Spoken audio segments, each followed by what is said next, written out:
Hello friends, how are you. So आज हम अपने टॉपिक को कंटिन्यू करेंगे, टाइम वैल्यू ऑफ मनी। देखिए, घड़ी, समय दैट इज टाइम, वैल्यू उसकी कीमत, और मनी, मनी किसी भी कंट्री की करेंसी हो सकती है, चाहे यूएस का डॉलर हो, इंडिया का रुपी हो, जापान का येन हो, या ग्रेट ब्रिटेन का पाउंड हो। हमने लास्ट सेशन में बात करी थी, क्या बात करी थी, हमने कॉन्सेप्ट की बात करी थी कि टाइम वैल्यू ऑफ मनी क्या होता है, ठीक है। साथ में हमने प्रेजेंट वैल्यू, फ्यूचर वैल्यू की बात करी थी, और हमने टेबल्स भी देखे थे। आज हम क्या डिस्कस करने लगे हैं फ्रेंड्स, आज हम 3 रेट ऑफ इंटरेस्ट डिस्कस करेंगे, जिसमें क्या क्या कवर्ड है। पहला होगा आपका रियल रेट ऑफ इंटरेस्ट, दूसरा होगा नॉमिनल रेट ऑफ इंटरेस्ट, और तीसरा होगा इफेक्टिव रेट ऑफ इंटरेस्ट। आइए देखते हैं कौन कौन से हैं वो। रियल रेट, नॉमिनल रेट और इफेक्टिव रेट। ठीक है, तो ये हो गए हमारे 3 रेट ऑफ इंटरेस्ट। आइए इस पे हम थोड़ा सा डिस्कस करते हैं। देखिए, जो रेट आज की डेट में प्रेवलेंट है, करंट रेट ऑफ इंटरेस्ट जो अभी चल रहा है on a per annum basis, ठीक है। जैसे मैं कहूं rate of interest is 10% per annum, तो इसका मतलब जो करंट रेट है, अभी का जो रेट है, that is known as the nominal rate of interest. इसका मतलब इस रेट ऑफ इंटरेस्ट में आपका इन्फ्लेशन कंसिडर्ड है, राइट। आपने अपने इन्फ्लेशन को कंसिडर किया है।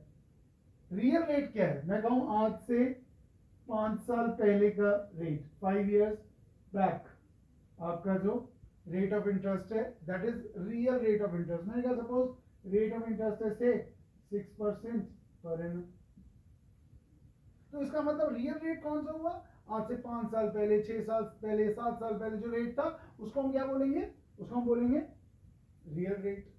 आज का रेट, जो आज रेट ऑफ इंटरेस्ट प्रिवेलिंग है पर एनम बेसिस पे, फ्रेंड्स उसको क्या बोलेंगे, नॉमिनल रेट। अब आप कहेंगे सर इफेक्टिव रेट क्या है।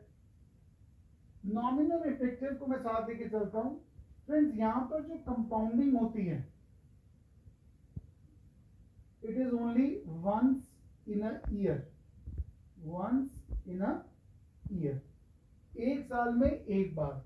लेकिन व्हाट इज इफेक्टिव रेट, जब आपकी कंपाउंडिंग 2 या 2 से ज्यादा बार एक साल में होती है, आपको इंटरेस्ट हर 6 महीने बाद मिल रहा है या हर 3 महीने बाद मिल रहा है, और जब आप उसका रेट ऑफ इंटरेस्ट कैलकुलेट करते हैं पर एनम बेसिस पे, उसको कहते हैं फ्रेंड्स इफेक्टिव रेट। तो मैं एक सिंपल डेफिनेशन में बोलूं, when we use nominal rate of interest and the compounding is done 2 or more than 2 times in a year। So अब हम देखते हैं कि इफेक्टिव रेट कैसे कैलकुलेट होगा। आइए मैं आपको एक छोटा सा एग्जाम्पल देके चलता हूं नॉमिनल और इफेक्टिव को लेके। Suppose at present friends rate of interest है 10% पर एनम, ठीक है। सो इसका मतलब अगर एक पर्सन 100 रुपीज इन्वेस्ट करता है, ठीक है, 100 रुपीज इन्वेस्ट करता है 10% पे एक साल के लिए, तो उसे 10 रुपीज एज इंटरेस्ट मिलेगा। लेकिन अब बात आई इफेक्टिव रेट की, तो ये क्या है, ये है नॉमिनल रेट एट प्रेजेंट, ठीक है। अब जब आपकी कंपाउंडिंग 2 या 2 से ज्यादा बार हो रही है, जैसे मैं कहता हूं कि compounding is done 2 times in a year, 2 times means 6 monthly, right। अब मुझे ध्यान से सुनिएगा, ध्यान से सुनिएगा।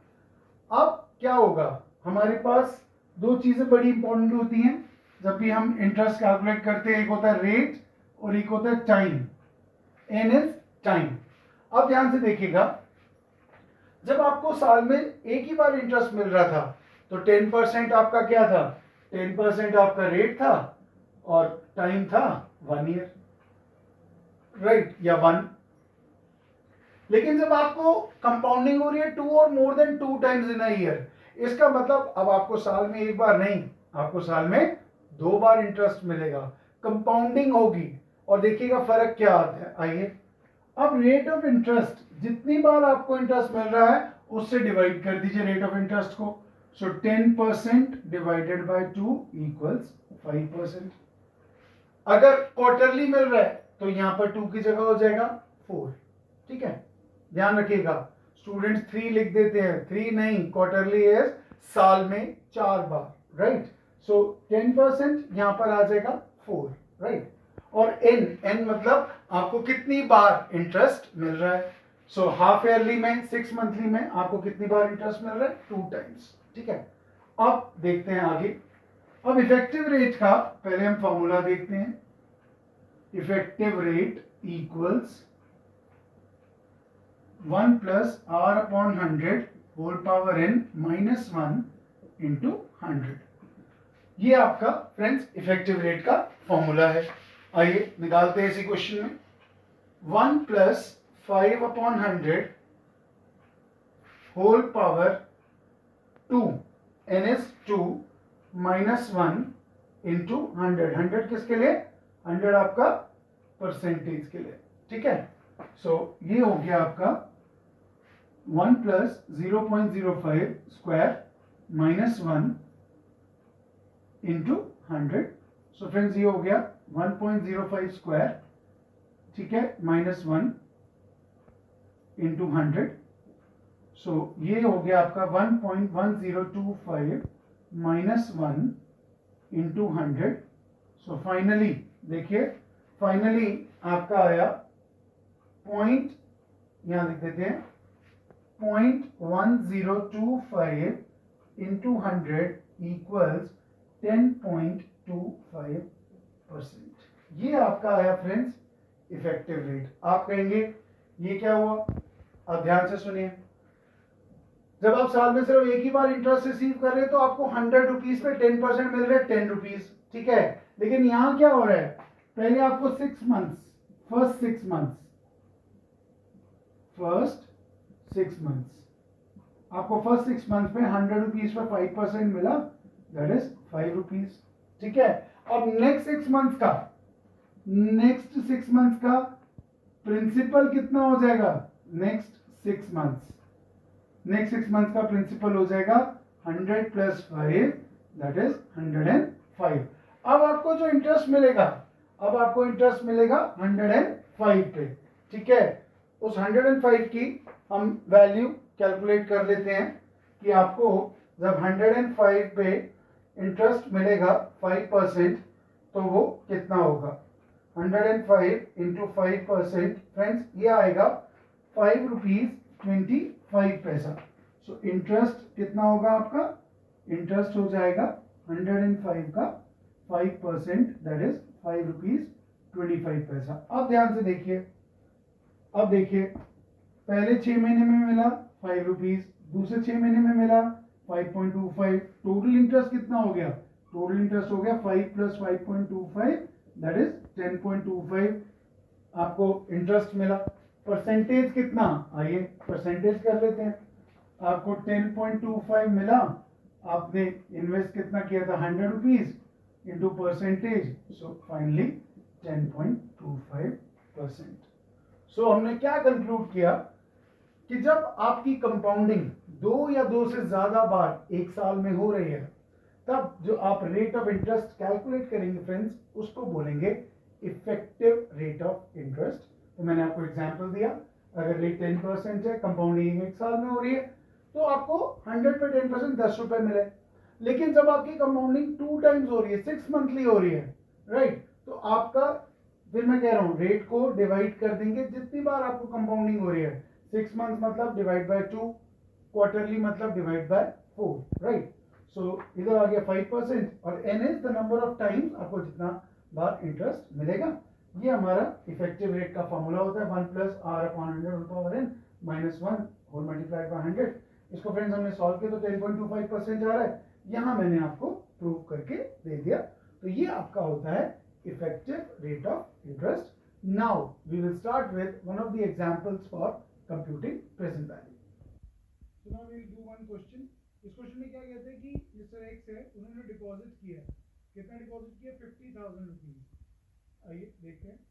एक deposit rupees 50,000 in a fix deposit account, FD account में उन्होंने डिपॉजिट कराया।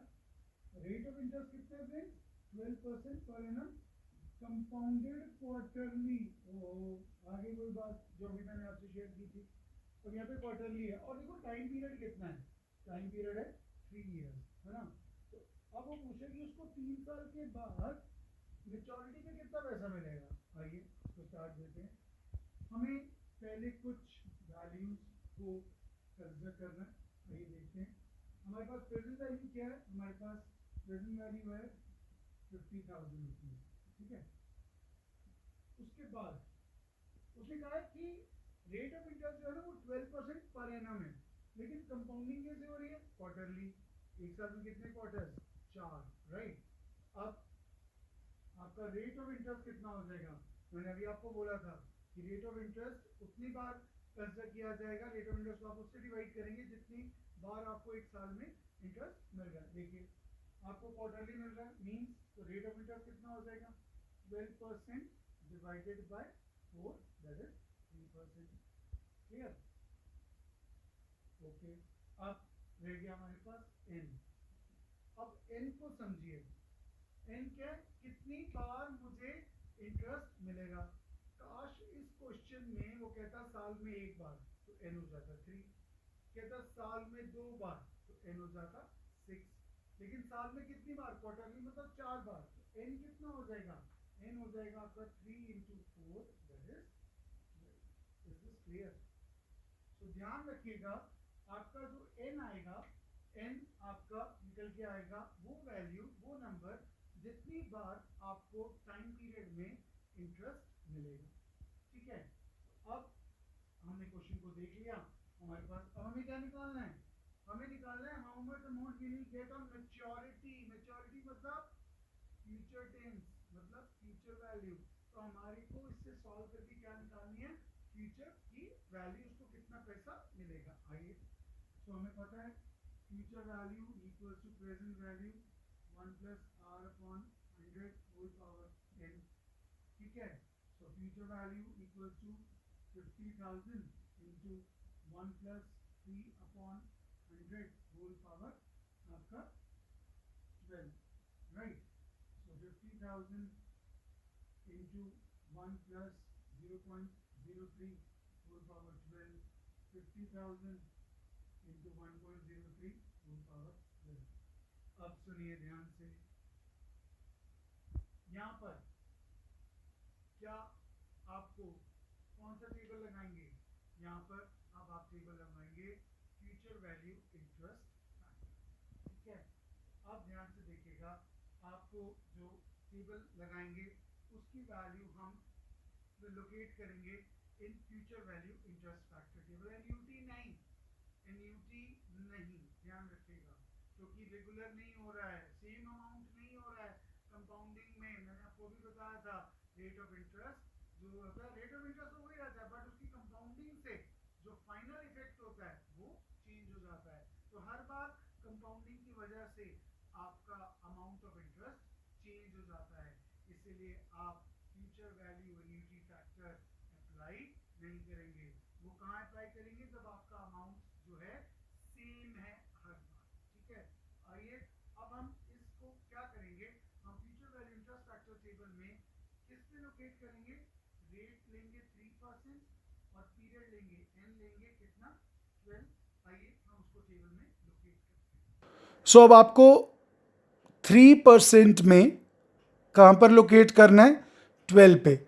सो 12 पे 3% की वैल्यू आ रही है फ्रेंड्स 1.426। दोबारा देख लीजिए, 12 is the time period and 3% is the rate of interest, जो हमने देखा है कि क्योंकि कंपाउंडिंग हो रही है क्वार्टरली, ठीक है। सो 12% पे आपकी जो 3%, 12 ईयर्स पे जो आपकी 3% की वैल्यू आ रही है वो आ रही है 1.426। अब इसका मतलब भी समझ लीजिए कि 1 रुपी अगर आप 12 ईयर्स के लिए या 12 टाइम पीरियड के लिए लगाते हैं और रेट ऑफ इंटरेस्ट 3% है, तो वो वैल्यू निकल के आती है 1.426। This is 1.426। Now we will solve this on the board. So 50,000 into 1.426, this will give you 71,300. So इसका मतलब इस पर्सन को, मिस्टर एक्स को 3 साल बाद जब कंपाउंडिंग हो रही है क्वार्टरली, 50,000 रुपए लगा के कितना मिलेगा? 71,300। इसको आप ऐसे भी कर सकते हैं, the other way is future value equals present value and rate of interest आपका 3% एंड पीरियड इज 12। सो सीधा सीधा आप क्या कर रही है, आपका 50,000 इंटू टेबल से जो वैल्यू लोकेट करी थी 1.426, आप डायरेक्ट भी कर सकते हैं, कोई प्रॉब्लम नहीं है। सो ईदर वे आप इसको सॉल्व कर सकते हैं। सो ये हमारा हो गया first example to calculate future value. अब हम अपना नेक्स्ट एग्जाम्पल स्टार्ट करते हैं। So in this question what we are going to do is, अभी हमने पिछला क्वेश्चन किया था, वहां हमने फ्यूचर वैल्यू कैलकुलेट करना सीखा था। अब यहां पर हम प्रेजेंट वैल्यू कैलकुलेट करना सीखेंगे। आइए देखिए, कहते मिस्टर सब्बे has rented out a portion of his property for 4 years at annual rent of ₹60,000 of his property। सो उसने अपनी प्रॉपर्टी को किराए पे दिया है, कितने साल के लिए? 4 साल के लिए, at an annual rental of 60,000 with a stipulation. उसने कंडीशन लगा दी। क्या कंडीशन लगा दी? That rent will increase by 10%। Rent जो है उसका हर साल कितने से बढ़ेगा? 10% से। ठीक है।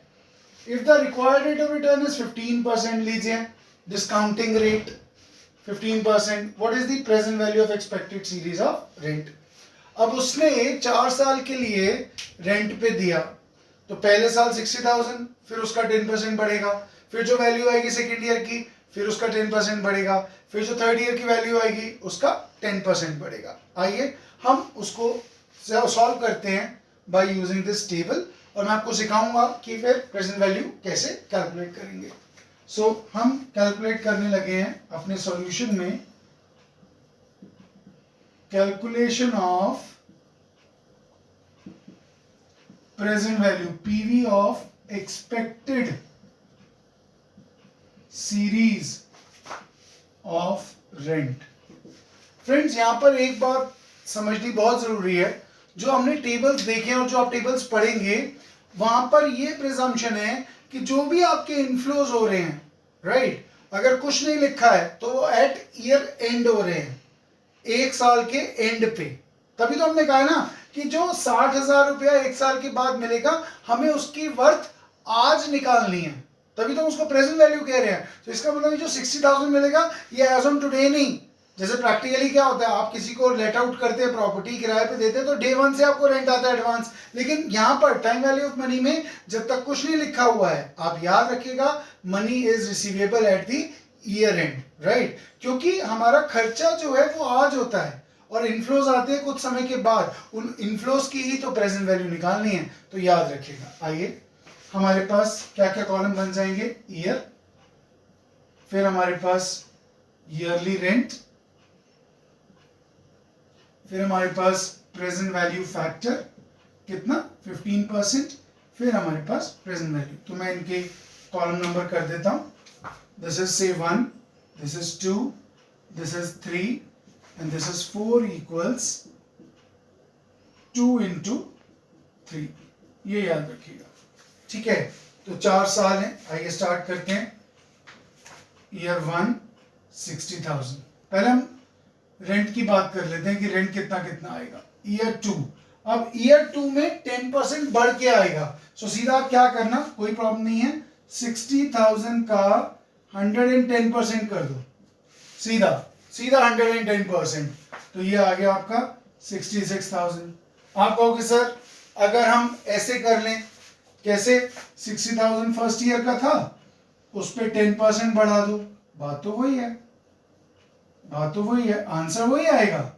लेकिन ये वाला शॉर्टकट है जो मैंने पहले बताया, और ये वाले में आपको सॉल्व करना पड़ेगा। आप दोनों में से कुछ भी ले सकते हैं, ठीक है। तो ये हो गया आपका 66,000। अब थर्ड ईयर का, आइए थर्ड ईयर का फिर वही 66,000 इंटू 110%। आइए इसकी वैल्यू देखते हैं हम। 66,000 का 110%, ये आ गया फ्रेंड्स 72,600। और फोर्थ ईयर का रेंट फिर वही 10% बढ़ना है, 72,600 इंटू 110%। सो फ्रेंड्स ये वैल्यू आई आपकी 79,860। ये लीजिए। अब आपके पास 4 साल का रेंट आ चुका है। First year 60, second year 66, third year 72,600 and fourth year 79,860। अब प्रेजेंट वैल्यू, इंटरेस्ट फैक्टर 15%। याद कीजिए मैंने आपको लास्ट क्लास में टेबल दिखाया था। अब आप इसको कैलकुलेटर से भी कर सकते हैं। कैसे, मैंने आपको बताया था। क्या करेंगे, 15% रेट है तो 1 डिवाइडेड बाय 1.15, इसको हम करते जाएंगे। आइए मैं इसको कैलकुलेटर से आपके लिए फिर कर देता हूँ। 1 divided by 1.15। So friends first year की वैल्यू आ गई 0.8695। 4 डिजिट तक ले लो, कोई प्रॉब्लम नहीं है, 3 तक भी ओके है। फिर हमने इक्वल प्रेस किया, हमारे पास वैल्यू आई 0.7561। फिर हमने फ्रेंड्स इक्वल प्रेस किया, हमारे पास वैल्यू आई 0.6575। फिर हमने लास्ट बार फिर प्रेस किया तो वैल्यू आ गई 0.5717। यहां आपको मैंने लास्ट क्लास में भी बताया था, लास्ट सेशन में भी बताया था कि जब आप डाउन द लाइन जाते जाते हैं ईयर्स में, तो आपकी प्रेजेंट वैल्यू फैक्टर की जो वैल्यू होती है वो ईयरली बेसिस पे कम होती जाती है। अब इस क्वेश्चन के एंड पे मैं आपको एक और चीज बताऊंगा, तो आप लेक्चर को ध्यान से सुनिएगा, इंटरेस्ट आएगा आपको इसको समझ के। तो अब क्या करें, प्रेजेंट वैल्यू कैसे निकालनी है, सेकेंड इंटू थर्ड, तो 60,000 इंटू 0.8695। फ्रेंड्स ये वैल्यू आ गई 52,170। सिमिलरली सेकेंड ईयर का 66,000 इंटू 0.7561। फ्रेंड्स ये वैल्यू आ गई 49903। राउंड ऑफ कर सकते हैं अगर 50 पैसे से ऊपर हो। हमारी वैसे वैल्यू आ रही है 49,902.60 पैसा, तो 0.5 से ऊपर है तो राउंड ऑफ कर दीजिए, ठीक है। थर्ड ईयर की वैल्यू लेते हैं 72,600 इंटू 0.6575। सो वैल्यू आ गई 47734। और फ्रेंड्स लास्ट ईयर की वैल्यू 79,860 इंटू 0.5717। सो ये वैल्यू आ गई 45,656। अब हम इन सबको जब ऐड कर देंगे, आइए ऐड करते हैं इनको। पहली वैल्यू थी 52,170 plus 49,903 plus 47734 plus 45656। So friends ये वैल्यू निकल के आती है 1,95,463। 1,95,463। सो इसका मतलब रुपीज तो इतने ही मिलेंगे, 66,000, 72,600, 79,860 एंड सो, लेकिन उसकी जो परचेजिंग पावर है वो 15% पे कितनी रह जाएगी, 1,95,463। ये तो होगी पहली बात। दूसरी बात मैंने आपको बताई थी कि जैसे जैसे रेट ऑफ डिस्काउंट बढ़ता है आपकी प्रेजेंट वैल्यू कम होती है। आइए मैं उसको क्लियर करता हूं, इसके बाद आ जाइए। सो 10% पे फ्रेंड्स अगर हम बात करें 10% पे फ्रेंड्स वैल्यू होती है 0.909 और 11% पे वैल्यू होती है 1 डिवाइड बाय 1.11 0.901। अब ध्यान से देखिएगा, यहां पर 10% पे वैल्यू है कितनी 0.909 एक साल के बाद, और 11% पे वैल्यू है फ्रेंड्स 0.901। इसको मैं आपको एक लाइव एग्जांपल देता हूं। सपोज आपके दो कस्टमर्स हैं, दोनों को आपने क्रेडिट पे उधार पे सामान बेचा, कितने का 100 रुपीज का, ठीक है। अब आपने उनके दोनों के नाम रख लेते हैं मोहन और सोहन। दोनों को आपने कितने का सामान बेचा 100 रुपीज का 100 रुपीज का। अब दोनों आ गए आपके पास पेमेंट करने। मोहन आपका नया कस्टमर है और सोहन आपका पुराना कस्टमर है। अब आपने क्या किया, मोहन को तो 100 रुपीज पे 8% का डिस्काउंट दिया, तो 100 पे 8% हो गया 8 रुपीज। और सोहन आपका पुराना कस्टमर है, आपने उसको 10% डिस्काउंट दिया। देखिए इसका मतलब मोहन से मुझे कितने आए 92 और सोहन से कितने आए 90। देखिए वही बात हो गई प्रूफ। जब रेट ऑफ इंटरेस्ट 8% है, रेट ऑफ डिस्काउंट हमारा प्रेजेंट वैल्यू के लिए 8% है, तो हमारे कितने पैसे आ रहे हैं 92। और जब हमने उसको 10% दिया तो 90।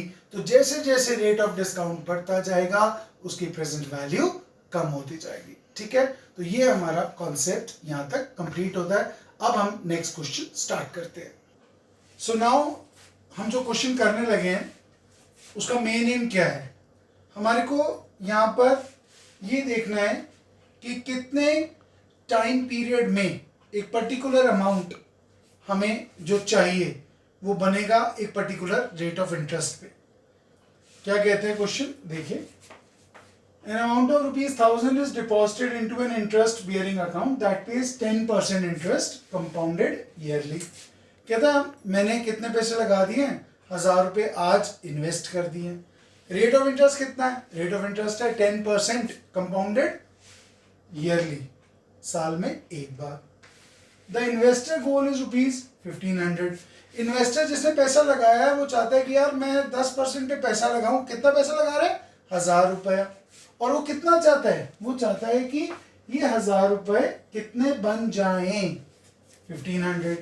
सो how many years must the principal earn compound interest before the desired interest is realised, ठीक है। तो इसका मतलब आपको क्या लोकेट करना है, आपको लोकेट करना है टाइम पीरियड। कितने टाइम पीरियड में ये 1000 रुपये 1500 के बराबर बन जाए, ठीक है। आइए इसको स्टार्ट करते हैं। सो हमें पता है फ्रेंड्स आपका future value equals present value into 1 plus rate upon 100 whole power n, right. अब ध्यान से देखिएगा आप लोग, यहां पर हमने future value interest factor table लगाना है, एन्यूटी नहीं लगाना है। क्यों नहीं लगाना है, क्योंकि एन्यूटी मैं आपको आगे बताऊंगा दोबारा से एक एग्जांपल से भी। एन्यूटी कब लगता है, जब इनफ्लोज बार बार हो रहे हो, पहली बात, और दूसरा आपका टाइम पीरियड फिक्स हो। यहां क्या हो रहा है, यहां पर हो रहा है आपका 1000 रुपीज कितने बन जाए 1500 रुपये बन जाए, राइट, क्लियर। अब वो 1500 बन जाए कितने रेट ऑफ इंटरेस्ट पे 10% पे और टाइम पीरियड। अब देखिएगा ध्यान से, इधर फ्यूचर वैल्यू आप कितना चाहते हैं, आप फ्यूचर वैल्यू चाहते हैं 1500, प्रेजेंट वैल्यू कितना है 1000, 1 plus rate upon 100 whole power n। अब रेट को प्लेस कर देते हैं 10%, लीजिए। अब इसको आप ले आइए, 1500 divided by 1000 equals 1 plus 0.10 whole power n। So 1.5 equals 1.1 whole power n। अब स्कूल डेज में आपने एपीजीपी सीक्वेंस सीरीज किया था, कोई जरूरत नहीं है, टेंशन मत लीजिए यहाँ लगाने के लिए। टेबल है हमारे पास बॉस, टेबल है। कौन सा टेबल, टेबल देखेंगे FVIF, future value interest factor. Annuity मत लगाना बच्चों, एन्यूटी लगा के स्टूडेंट्स गलती करते हैं, मैं फिर रिपीट कर रहा हूँ। अब now what we will do, we will use this table to locate the value of n। How, let's see, come on.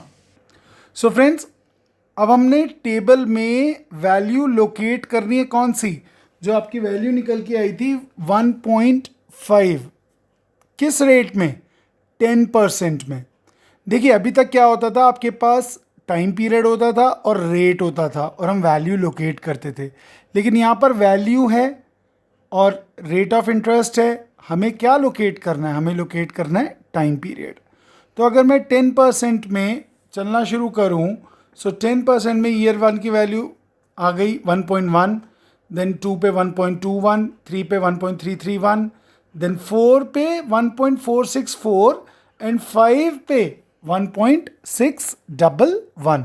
ध्यान से देखिए, ईयर 4 पे वैल्यू आ रही है 1.464 और ईयर 5 पे वैल्यू आ रही है 1.611। इसका मतलब क्या है, इसका मतलब है अगर आपका रेट ऑफ इंटरेस्ट 10% है, राइट, और आपने 1 रुपी इन्वेस्ट किया है, तो 1 रुपी का वो कितना बन जाएगा 4 ईयर्स के बाद, 1.464, और 5 ईयर्स के बाद 1.611। बट मुझे वैल्यू देखिए, हमने क्या किया था, कैलकुलेट की थी, हमें वैल्यू कितनी चाहिए 1.5। अब स्टूडेंट कहता है सर मैं तो फंस गया। मैंने कहा क्यों फंस गए, कहता है सर आप कहते हो 4 ईयर पे वैल्यू आ रही है 1.464 और 5th ईयर पे वैल्यू आ रही है 1.611। अब मैं क्या करूं, मैं उसको कहता हूं थोड़ा सा सतर्क हो जा, थोड़ा सा ध्यान रख। अगर तू 4 ईयर्स लेता है तो तुझे वैल्यू चाहिए 1.5, लेकिन तो उसको अभी अचीव नहीं कर पाए हम। तो इसका मतलब वो जो वैल्यू जाएगी that will be nearest two year 5। इसका मतलब जो हम वैल्यू कैलकुलेट करेंगे वो हमारी वैल्यू आएगी n is 5 years, जो मैं अब आपको बोर्ड पे एक्सप्लेन कर देता हूँ। सो अभी हमने टेबल में देखा कि 10% पे ईयर 4 की वैल्यू है 1.464 और ईयर 5 की वैल्यू है 1.611। हमें क्या चाहिए, हमें तो चाहिए 1.5। इसका मतलब अगर हम ईयर 4 लेते हैं तो हमारा पर्पस सर्व नहीं होगा, हमारा आंसर रॉन्ग हो जाएगा। इसका मतलब हमें थोड़ा सा सतर्क होके, कंजर्वेटिव होके, थोड़ा सा हमारे को कैलकुलेट करके हमें ईयर क्या लेना पड़ेगा, ईयर हमें लेना पड़ेगा 5 ईयर्स। सो n आपका निकल के आएगा बच्चों, n will be equals to 5 years.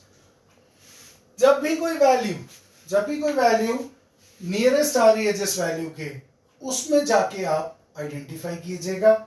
आप कहेंगे सर हम इसमें इंटरपोलेशन भी लगा सकते हैं, यस, आप नहीं है। इसका मतलब अगर आप इंटरपोलेशन लगाएंगे तो राउंड अबाउट अगर हम देखें तो 4 ईयर्स 4 मंथ्स के अराउंड वैल्यू कैलकुलेट होगी, राइट। सो आप इसमें 5 ईयर्स ले लीजिए safely. So n equals to 5 years. This completes our discussion for the day. Thank you.